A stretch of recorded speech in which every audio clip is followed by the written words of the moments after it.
నజరేయుడైన యేసుక్రీస్తు నామములో అందరికీ హృదయపూర్వక వందనములండి. ఆదికాండము 33వ అధ్యాయము. యాకోబు కన్నులెత్తి చూచినప్పుడు ఏశావును అతనితో 400 మంది మనుష్యులను వచ్చుచుండిరి. అప్పుడతడు తన పిల్లలను లేయా రాహేలులకును 2 దాసీలకును పంచి అప్పగించెను. అతడు ముందర దాసీలను వారి పిల్లలను, వారి వెనుక లేయాను ఆమె పిల్లలను, ఆ వెనుక రాహేలును యోసేపును ఉంచి తాను వారి ముందర వెళ్ళుచు తన సహోదరుని సమీపించు వరకు 7 మార్లు నేలను సాగిలపడెను. అప్పుడు ఏశావు అతన్ని ఎదుర్కొన పరుగెత్తి అతన్ని కౌగిలించుకొని అతని మెడ మీద పడి ముద్దు పెట్టుకొనెను. వారిద్దరూ కన్నీరు విడిచిరి. ఏశావు కన్నులెత్తి ఆ స్త్రీలను పిల్లలను చూచి, వీరు నీకేమి కావాలనని అడిగినందుకు అతడు, వీరు దేవుడు నీ సేవకునికి దయచేసిన పిల్లలే అని చెప్పెను. అప్పుడు ఆ దాసీలను వారి పిల్లలను దగ్గరకు వచ్చి సాగిలపడిరి. లేయాయు ఆమె పిల్లలను దగ్గరకు వచ్చి సాగిలపడిరి. ఆ తరువాత యోసేపును రాహేలును దగ్గరకు వచ్చి సాగిలపడిరి. ఏశావు నాకు ఎదురుగా వచ్చిన ఆ గుంపంతయు ఎందుకని అడుగగా అతడు, నా ప్రభువు కటాక్షము నా మీద వచ్చుటకే అని చెప్పెను. అప్పుడు ఏశావు, సహోదరుడా, నాకు కావలసినంత ఉన్నది, నీది నీవే ఉంచుకొమ్మని చెప్పెను. అప్పుడు యాకోబు, అట్లు కాదు, నీ కటాక్షము నా మీద నున్న ఎడల చిత్తగించి నా చేత ఈ కానుక పుచ్చుకొనుము. దేవుని ముఖము చూచినట్లు నీ ముఖము చూచితిని, నీ కటాక్షము నా మీద వచ్చినది గదా. నేను నీ యొద్దకు తెచ్చిన కానుకను చిత్తగించి పుచ్చుకొనుము. దేవుడు నన్ను కనికరించెను మరియు నాకు కావలసినంత ఉన్నదని చెప్పి అతని బలవంతము చేసెను గనుక అతడు దాని పుచ్చుకొని, మనము వెళ్ళుదుము, నేను నీకు ముందుగా సాగిపోదునని చెప్పగా అతడు, నా యొద్దనున్న పిల్లలు పసిపిల్లలనియు గొర్రెలు మేకలు పశువులు పాలిచ్చునవి అనియు నా ప్రభువుకు తెలియను. ఒక్క దినమే వాటిని వడిగా తోలిన ఎడల ఈ మంద అంతయు చచ్చును. నా ప్రభువు దయచేసి తన దాసునికి ముందుగా వెళ్ళవలెను. నేను నా ప్రభువునద్దకు షేయీరునకు వచ్చు వరకు నా ముందరనున్న మందలు నడవగలిగిన కొలదిని, ఈ పిల్లలు నడవగలిగిన కొలదిని వాటిని మెల్లగా నడిపించుకొని వచ్చేదనని అతనితో చెప్పాను. అప్పుడు ఏశావు, నీకిష్టమైన ఎడల నా యొద్దనున్న ఈ జనులలో కొందరిని నీ యొద్ద విడిచిపెట్టుదునని చెప్పగా అతడు, అది ఎలా, నా ప్రభువు కటాక్షము నా మీద నుండనిమ్మనెను. ఆ దినమున ఏశావు తన త్రోవను షేయీరునకు తిరిగిపోయెను. అప్పుడు యాకోబు సుక్కోతుకు ప్రయాణమైపోయి తనకొక ఇల్లు కట్టించుకొని తన పశువులకు పాకలు వేయించెను. అందుచేత ఆ చోటుకి సుక్కోతు అను పేరు పెట్టబడెను. అట్లు యాకోబు పద్దనరాముల నుండి వచ్చిన తరువాత కనాను దేశంలోనున్న షెకెమను ఊరికి సురక్షితముగా వచ్చి ఆ ఊరి ముందర తన గుడారములు వేసెను. మరియు అతడు తన గుడారములు వేసిన పొలము యొక్క భాగమును షెకెము తండ్రి అయిన హమోరు కుమారుల యొద్ద 100 వరహాలకు కొని అక్కడ ఒక బలిపీఠము కట్టించి దానికి ఏల్ ఎలోహేయి ఇశ్రాయేలు అను పేరు పెట్టెను. ఆదికాండము 34వ అధ్యాయము. లేయా యాకోబునకు కన్న కుమార్తె అయిన దీనా ఆ దేశపు కుమార్తెలను చూడ వెళ్ళెను. ఆ దేశము నేలిన హివ్వీడైన హమోరు కుమారుడగు షెకెము ఆమెను చూచి ఆమెను పట్టుకొని ఆమెతో శయనించి ఆమెను అవమానపరచెను. అతని మనస్సు యాకోబు కుమార్తె అయిన దీనా మీదనే ఉండెను.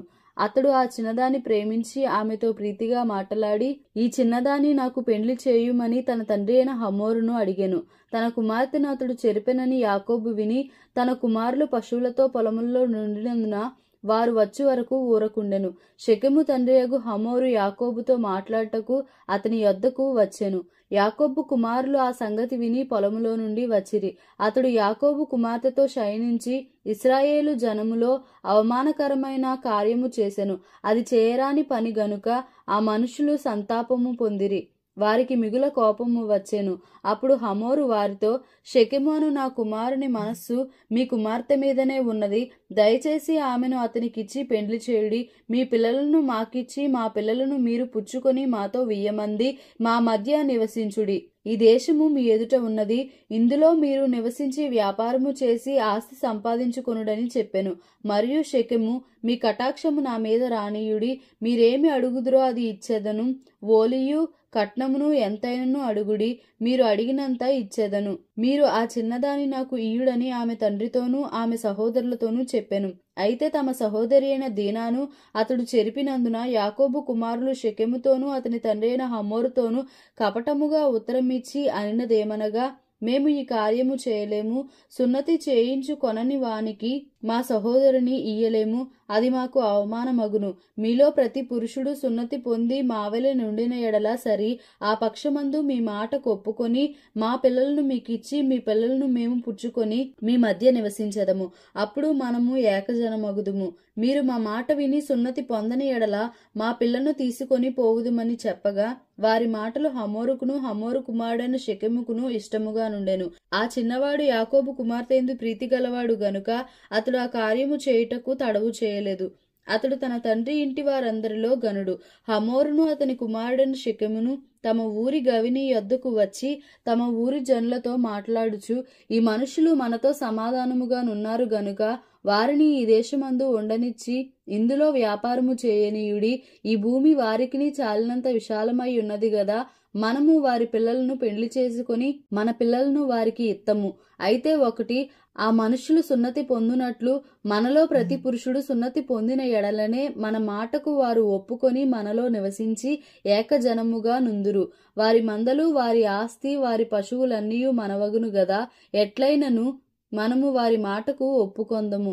అప్పుడు వారు మనలో నివసించెదరనగా హమోరును అతని కుమారుడగు షెకెమును చెప్పిన మాట అతని ఊరి గవిని ద్వారా వెళ్ళు వారందరూ వినిరి. అప్పుడు అతని ఊరి గవిని ద్వారా వెళ్ళు వారిలో ప్రతి పురుషుడు సున్నతి పొందెను. 3వ దినమున వారు బాధపడుచుండగా యాకోబు కుమారులలో నిద్దరు అనగా దీనా సహోదరులైన షిమ్యోనును లేవీయు తమ కత్తులు చేతపట్టుకుని ఎవరికీ తెలియకుండా ఆ ఊరి మీద పడి ప్రతి పురుషుని చంపిరి. వారు హమోరును అతని కుమారుడైన షెకెమును కత్తివాత చంపి షెకెము ఇంట నుండి దీనాను తీసుకుని వెళ్లిపోయిరి. తమ సహోదరుని చెరిపినందున యాకోబు కుమారులు చంపబడిన వారు ఉన్న చోటికి వచ్చి ఆ ఊరు దోచుకొని వారి గొర్రెలను పశువులను గాడిదలను ఊరిలోనిదేమి పొలములోనిదేమి వారి ధనము యావత్తును తీసుకొని వారి పిల్లలను అందరినీ వారి స్త్రీలను చెరపట్టి ఇండ్లలోనున్నదంతయు దోచుకొనిరి. అప్పుడు యాకోబు షిమ్యోనును లేవీని చూచి, మీరు నన్ను బాధపెట్టి ఈ దేశ నివాసులైన కనానీయుల్లోను పెరిజ్జీయుల్లోను అసహ్యునిగా చేసితిరి. నా జనసంఖ్య కొంచెమే, వారు నా మీదికి గుంపుగా వచ్చి నన్ను చంపెదరు. నేనును నా ఇంటివారును నాశనం అగుదుమని చెప్పెను. అందుకు వారు వేశ్య ఎడల జరిగించినట్లు మా సహోదరి ఎడల ప్రవర్తింపవచ్చునా అనిరి. ఆదికాండము 35వ అధ్యాయము.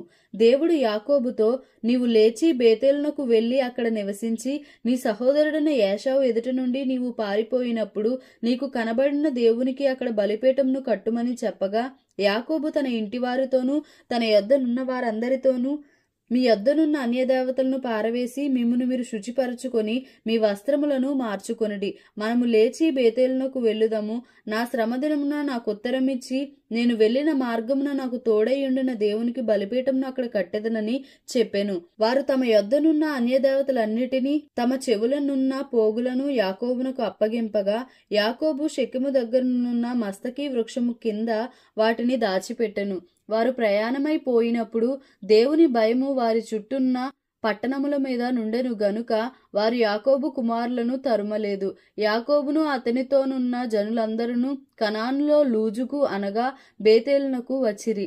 అతడు తన సహోదరుని ఎదుట నుండి పారిపోయినప్పుడు దేవుడు అక్కడ అతనికి ప్రత్యక్షమాయెను గనుక అక్కడ బలిపీఠమును కట్టి ఆ చోటికి ఏల్ బేతేలను పేరు పెట్టిరి.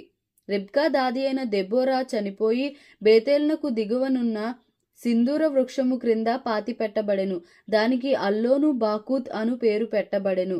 యాకోబు పద్దనరాము నుండి వచ్చుచుండగా దేవుడు తిరిగి అతనికి ప్రత్యక్షమై అతన్ని ఆశీర్వదించెను. అప్పుడు దేవుడు అతనితో, నీ పేరు యాకోబు, ఇక మీదట నీ పేరు యాకోబు అనబడదు, నీ పేరు ఇశ్రాయేలు అని చెప్పి అతనికి ఇశ్రాయేలు అని పేరు పెట్టెను. మరియు దేవుడు, నేను సర్వశక్తిగల దేవుడను, నీవు ఫలించి అభివృద్ధి పొందుము, జనమును జనముల సమూహమును నీ వలన కలుగును, రాజులను నీ గర్భవాసమున పుట్టెదరు. నేను అబ్రహామునకును ఇస్సాకునకును ఇచ్చిన దేశము నీకిచ్చెదను, నీ తరువాత నీ సంతానమునకు ఈ దేశము నిచ్చెదనని అతనితో చెప్పెను. దేవుడు అతనితో మాట్లాడిన స్థలము నుండి పరమునకు వెళ్ళెను. ఆయన తనతో మాట్లాడిన చోట యాకోబు ఒక స్తంభము అనగా రాతి స్తంభము కట్టించి దాని మీద పానార్పణము చేసి నూనెయు దాని మీద పోసెను. తనతో దేవుడు మాట్లాడిన చోటుకి యాకోబు బేతేలను పేరు పెట్టెను. వారు బేతేలు నుండి ప్రయాణమై పోయిరి. ఎఫ్రాతాకు వెళ్ళు మార్గంలో మరికొంత దూరము ఉన్నప్పుడు రాహేలు ప్రసవించుచు ప్రసవ వేదనతో ప్రయాసపడెను. ఆమె ప్రసవము వలన ప్రయాసపడుచున్నప్పుడు మంత్రసాని ఆమెతో, భయపడకుము, ఇదియు నీకు కుమారుడగునని చెప్పెను. ఆమె మృతి పొందెను. ప్రాణము పోవుచుండగా ఆమె అతని పేరు బెనోని అనెను. అతని తండ్రి అతనికి బెన్యామీను అను పేరు పెట్టెను. అట్లు రాహేలు మృతి పొంది బెత్లెహేమును ఎఫ్రాతా మార్గమున పాతి పెట్టబడెను. యాకోబు ఆమె సమాధి మీద ఒక స్తంభము కట్టించెను. అది నేటి వరకు రాహేలు సమాధి స్తంభము. ఇశ్రాయేలు ప్రయాణమైపోయి మిగ్దల్ ఏదెరు కవతల తన గుడారము వేసెను. ఇశ్రాయేలు ఆ దేశంలో నివసించుచున్నప్పుడు రూబేను వెళ్లి తన తండ్రి ఉపపత్ని అయిన బిల్హాతో సైనించెను. ఆ సంగతి ఇశ్రాయేలునకు వినబడెను. యాకోబు కుమారులు 12. యాకోబు జ్యేష్ఠ కుమారుడగు రూబేను, షిమ్యోను, లేవి, యూదా, ఇశ్శాకారు, జెబూలూను వీరు లేయా కుమారులు. రాహేలు కుమారులు యోసేపు, బెన్యామీను. రాహేలు దాసి అయిన బిల్హా కుమారులు దాను, నఫ్తాలి. లేయా దాసి అయిన జిల్పా కుమారులు గాదు, ఆషేరు. వీరు పద్దనరాములో యాకోబునకు పుట్టిన కుమారులు. అబ్రహామును ఇస్సాకును పరదేశులయుండిన మమ్రేలో కిర్యతర్బాకు తన తండ్రి అయిన ఇస్సాకు నొద్దకు యాకోబు వచ్చెను. అదే హెబ్రోను. ఇస్సాకు బ్రతికిన దినములు 180 సంవత్సరములు. ఇస్సాకు కాలము నిండిన వృద్ధుడై ప్రాణము విడిచి మృతి పొంది తన పితరుల యొద్దకు చేర్చబడెను. అతని కుమారులైన ఏశావు, యాకోబులు అతని పాతిపెట్టిరి. దేవుడి పరిశుద్ధ వాక్యంను మన వినికిడిలో దీవించి ఆశీర్వదించునుగాక. Amen. Please like, share and subscribe for more videos.